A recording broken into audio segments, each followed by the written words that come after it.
Tahukah kamu bahwa di India, sapi memiliki perlindungan hukum yang sangat kuat? Undang-undang hak untuk sapi di India secara resmi dikenal sebagai The Prevention of Cruelty to Animals Act.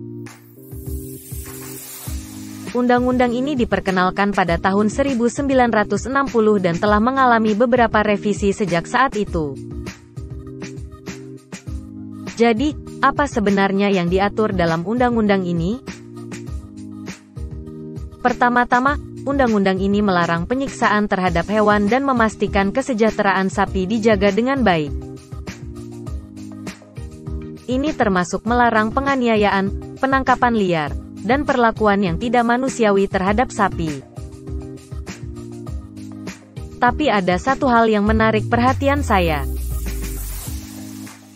Undang-undang hak untuk sapi ini juga melarang pembunuhan sapi untuk daging di beberapa negara bagian India.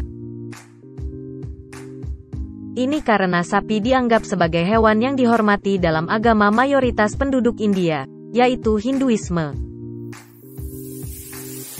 Jadi, di negara bagian tersebut, sapi tidak boleh disembelih untuk daging.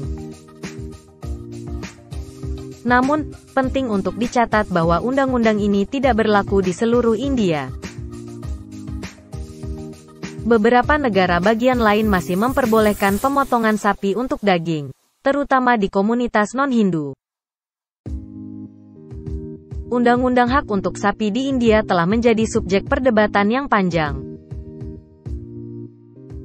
Beberapa orang menganggapnya sebagai langkah yang positif untuk melindungi kehidupan hewan, sementara yang lain berpendapat bahwa undang-undang ini dapat mempengaruhi industri daging dan menyebabkan permasalahan ekonomi.